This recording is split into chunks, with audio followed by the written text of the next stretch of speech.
पेड़ापल्ली नगर पालिका वार्ड 12 के पार्षद नामसनी शरीस बाबू ने शिविर में उतरकर एक अनोखे तरीके से विरोध जताया। उन्होंने मांग की कि पेड़ापल्ली में ये लम्मा चेरुआ कच्चा के बगल में नई बिछाई गई बीटी सड़क के बगल में नाले का निर्माण किया। पूर्व विधायक दाश्री मनोहर रेड्डी ने 1 करोड़ रुपए मंजूर किए।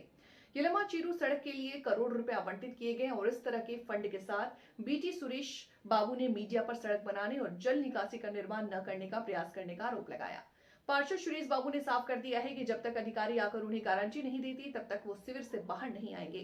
बाबू के लिए समर्थन में कहा कि कॉलोनी वासियों का कहना है कि जब तक नाला नहीं बनता तब तक वे सीसी रोड का निर्माण कार्य रोकेंगे।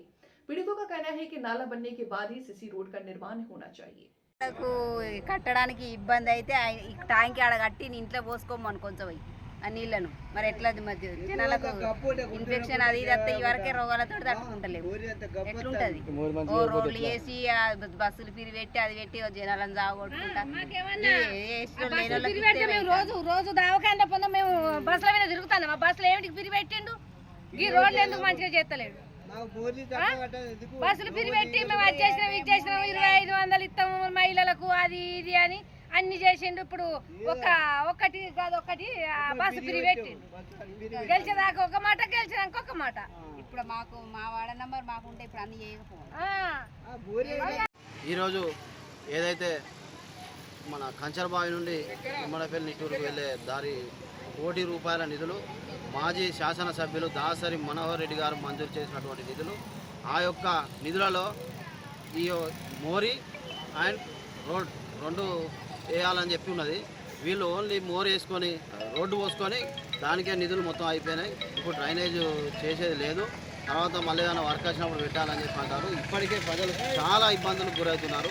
చెరువు కట్ట పై నుంచి వచ్చే నీళ్లు ఈ మురికి ఇళ్ళకి వెళ్ళి వచ్చేటి అన్ని ఇళ్ళకి పోయి రోడ్డు ఎత్తాయి, ఇల్లు డౌన్ అయ్యి ఇళ్ళకి పోయి చాలా ఇబ్బందులు పడుతున్నారు। ఫస్ట్ ఈ యొక్క డ్రైనేజీ చేసిన తర్వాతనే రోడ్డు వేయాలని చెప్పి ఈరోజు నిరసన కార్యక్రమం తెలియజేయడం జరుగుతుంది।